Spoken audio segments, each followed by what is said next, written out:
전라도 천년의 얼굴.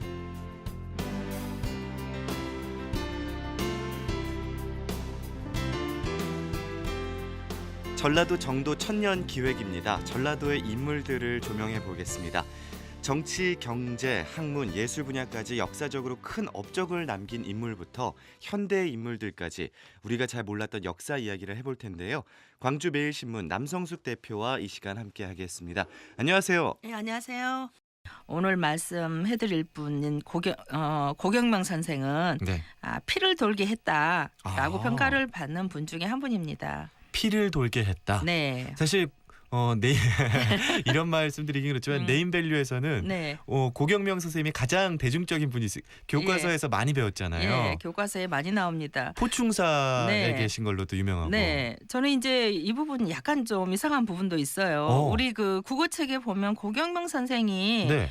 시인으로 예, 고경명 선생의 시를 우리가 외웠잖아요. 네. 시인으로 알고 있고 한데 우리가 저 포충사가 지금 강주시 남구 원산동에 있잖아요. 네네. 근데 당시에는 나주관할이에요. 근데 충자를 붙여서 포충사 하면서 고경명 장군이라고 우리가 네. 현장에 가면 소개가 되죠. 근데 엄밀히 말하면 이분은 60세까지 네. 그러니까 그때 당시에 환갑까지 관직 생활을 하셨고 관직 생활을 하면서 시를 쓰셨던 분이고요. 제가 문인으로 알고 네, 있었어요. 그렇습니다. 네. 근데 딱 한 1년 이제 의병으로 의병장으로 활동을 하다가 돌아가셔서 우리가 네. 이제 장군이라고 부르긴 합니다만 조금 인물에 대한 네. 재평가가 좀 필요한 부분 같아요. 그래서 오늘 대표님이 이 자리에 또 계신 거고요. 네. 60세라고 하면 네.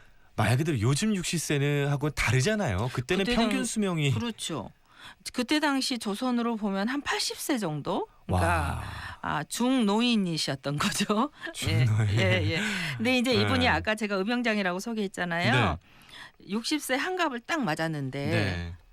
사실은 이제 그 관직을 그만두고서는 결심한 바가 뭐냐면 이제 내가 나라에 이렇게 많은 녹을 먹었는데 뭘로 이제 생을 마감할까 하다가 고향에 내려가서 좀 내가 좀 가난한 이들에게 공부도 좀 가르쳐주고 봉사도 좀 해야 되겠다 이렇게 생각을 하시고 네. 사당을 지으셨어요. 근데 갑자기 임진왜란이 터진 거죠. 네. 임진왜란을 좀 지켜봤는데 점점점 관군이 무너지고 또 관군이 도망가고. 임금이 네. 또 한양을 떠나서 뭐 다른 곳으로 간다 하고 하니까 네. 이거 뭐 내가 노인이지만 가만히 있을 수가 없다 하고 이제 과감하게 의병을 모집합니다, 이분이. 네. 근데 이 부분에서 이제 사실은 그 의병을 말씀하신 분들이 이분이 단기간에 우리 창평에서 네. 의병을 한 7,000명 모집하셨어요. 한 네. 일주일 만에. 네. 근데 이거를 이제 의병사를 하신 분들은 그때 인구 대비로 해서 뭐 청년들 숫자 어쩌고 하면 좀 그게 가능한 일이냐 이렇게 말씀하시는데 네. 왜 가능했냐면 이제 이분이 주로 이제 관직 생활을 한 데가 뭐 창평 현감, 네. 옥가 현감 이런 식으로 영암군수도 하셨더라고요. 네, 이런 식으로 이제 우리 지역에 이제 지금으로 치면 시장군수 하신 거죠. 하셨는데 네. 굉장히 잘하셨나 봐요. 어. 완전히 덕으로 이렇게 지역을 잘 다스렸나 봐요. 그래서 굉장히 존경을 많이 받았는데 이런 분이 본인들이 존경했던 현감께서 네. 피로 손가락을 잘라서 피로 이렇게 아이고. 혈서를 써서 방을 네. 붙이면서 이 나라가 지금 일본에 일어나자. 넘어가게 생겼는데 네. 관군이 뭐 따로 있고 무슨 군인이 따로 있냐. 우리나라는 우리가 지켜야 된다 하고 이제 호소를 하니까 단기간에 그렇게 많은 의병을 모으시게 됐죠.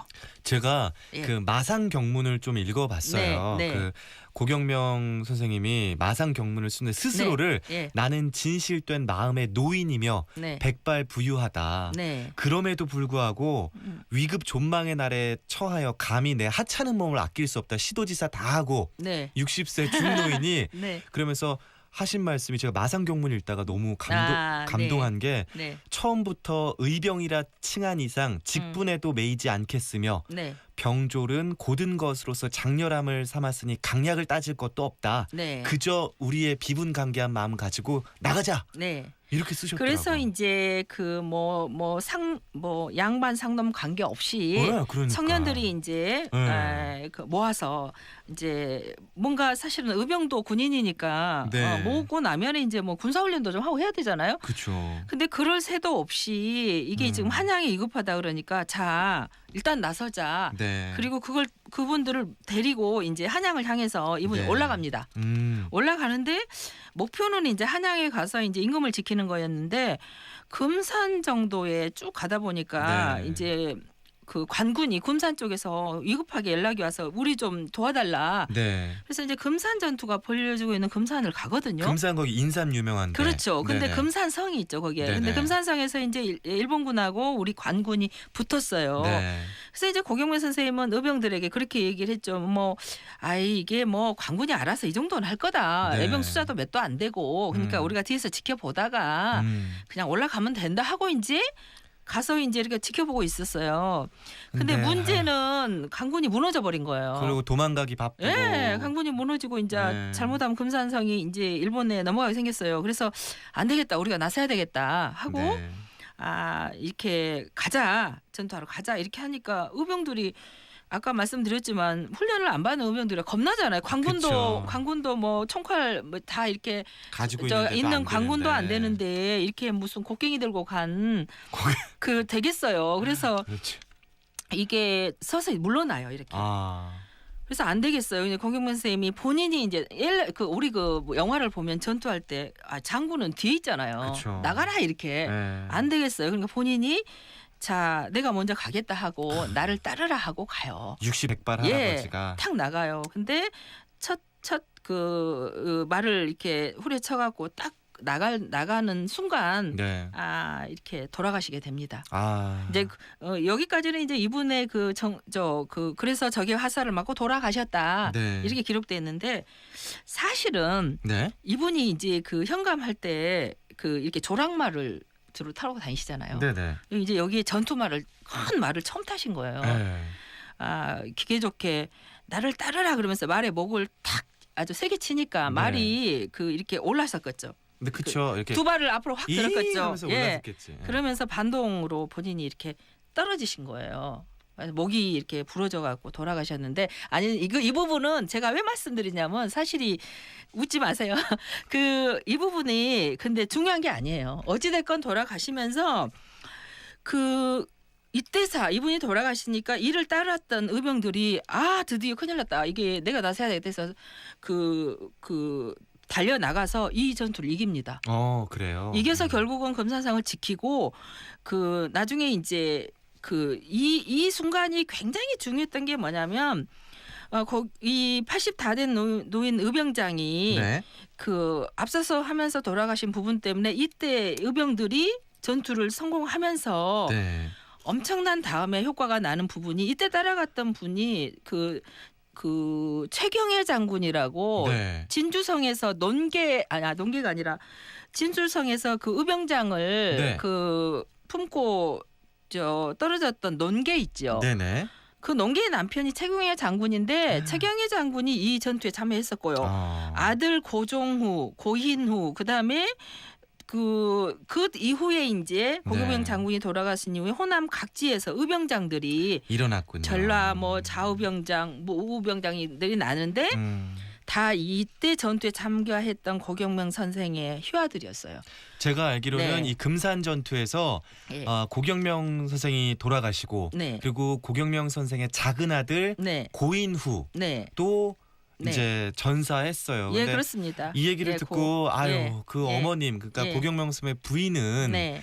어떨까 마음이 심정이 음. 찢어지지 않았을까 그렇죠. 그런 생각도 네. 했어요. 그러니까 이제 온 가족이 이 나라를 지키기 위해서 네. 희생을 한 거죠. 근데 이 부분은 알겠습니다만. 아까도 제가 피를 네. 돌고 했다고 하는 부분이 네. 우리 이순신 장군이 양무 호남 시무 국가라고 했잖아요. 네. 그건 의병을 두고 한 말이거든요. 네. 호남이 없으면 정말로 이 나라는 지켜질 수가 없다. 정말로 호남 의병이 없었으면 저는 현재 우리나라가 일본이었을 거라고 생각합니다. 근데 네. 어찌됐건 이 이후에 고경명 장군이 모았던 의병들 사이에서 네. 이분들이 전국에 네. 국지간 곳에 의병장이 되면서 임진왜란을 이기는 큰 네. 단초가 되었죠. 그래서 네. 전- 개인적인 사화긴 한데요. 네. 우리 도요토미 히데요시도 그런 말을 했다고 하더라고요. 네. 호남을 지배하는 자가 한반도를 지배한다. 네, 맞습니다. 네, 워낙 네. 우리가 이 예. 기질 속에 있잖아요. 저항 정신, 나라에 무슨 네. 일이 일어났을 때 호남 네. 사람들이 막 일어나잖아요. 네. 그러니까 호남을 지배하는 자가 한반도를 네. 지배할 수 있다라고 네. 그 일본 장군들에게 그런 시호를 맞습니다. 내렸다고 그래서 해요. 제일 무서운 게 의병이었다고. 왜냐하면 뭐 이제 어찌 됐건 목숨을 아끼지 않는 사람 앞에서는 해볼 수가 없는 거죠. 최근에 뭐 다른 방 미스터 선샤인인가 그 드라마를 봤는데 네네네. 거기에 그런 대화 나오잖아요. 네. 임진왜란의 의병의 아들이 뭐 그다음에 네. 그다음에 정묘의 그 다음에 의병이 되고 그 다음에 그 자식들이 또 의병이 돼서 네. 한 말까지 이렇게 나라를 지키는 그게 조선이 좀 무섭다. 그 이야기 있는데 공영명 선생은 그런 의미에서 광주 정신의 아까 실천적인 네. 행동하는 내 목숨을 아끼지 않고 정의와 뭐 국가를 구하는 것에 쓰는 그것에 굉장히 좋은 역할을 했던 분으로 역사학계에서도 아주 크게 평가를 하고 있죠. 네, 그렇군요. 네. 지금까지 살펴본 인물들도 그렇고 우리 고경명 선생님부터도 그렇고 호남의 선비들은 참 그냥 선비가 아니에요. 네. 30년 넘게 관직 생활하다가 이렇게 문인으로 살다가 그 격분해서 경문을 쓰고 나가서 이렇게 하신다는 게 네. 그쵸? 호남 선비는 예. 다르죠? 그렇습니다. 그래서 자꾸 제가 말씀드리지만 세계사에서도 어느 지역에 예를 들면 뭐 서울 정신이랄지 부산 정신이랄지 이런 게 없잖아요. 들어보질 않았어요. 광주 정신 한 지역의 어떤 정신이라는 게 네. 남들이 배우고 싶어하는 정신이 있다고 하는 것은 이런 인물들의 어떤 그 인물 벨트가 계속 이어지면서 피가 대물림되면서 형성된 하나의 정체성이라고 볼 수가 있죠. 그러니까 보시면 그 뭐 지금 4명 정도 지금 하고 계시죠. 근데 네. 지난 시간에도 살펴봤지만 살펴본 호남 인물들 한 분 한 분들이 네. 결국은 나라를 생각하는 거나 지역을 생각하는 거나 자신의 인생이나 네. 너무나 나 자신보다는 남을 네. 지역보다는 나라를 네. 조금 대의적인 어떤 생각이 강했던 분들이 아닌가 싶습니다. 네, 그렇군요. 고경명 선생에 대한 사학자들의 평가는 어떤가요? 사학자들의 평가. 아까 말씀드렸다시피 네. 이제 사실은 조선의 혁명을 우리 조광조를 이루려던. 중심으로 하려고 했다가 김효사와 이후에 우리 호남 선비들이 많이 좀 삭탈 간직 당하고 어찌 됐건 간에 이 김효사부터 쭉 이어지는 어떤 의로운 정신은 우리 네. 광주 5.18까지 이어지잖아요. 네. 그 사이에서 고경명 선생은 외세 침략에 대항을 하면서 민족 주체성을 네. 확립하기 위한 살신성인의 정신을 나타낸 네. 가장 모범적인 어떤 분이다. 그렇군요. 어떤 민족 정기를 세우신 분이다라는 평가를 받고 있습니다. 호남 사상 광주 정신에 피를 돌게 한 분이다라고 네. 오늘 남성숙 대표가 정리를 해줬습니다.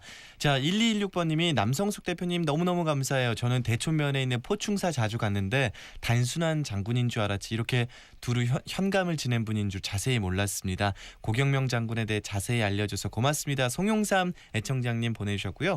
5550번님은 고경명 장군, 김천일, 곽재우와 더불어 임진왜란 때 활동하셨던 분이네요. 역사 공부 제대로 합니다. 라고 문자 보내주셨습니다. 자, 오늘도 전라도 천년의 얼굴 광주 매일신문 남성숙 대표와 살펴봤습니다. 귀한 말씀 들려주셔서 고맙습니다. 감사합니다.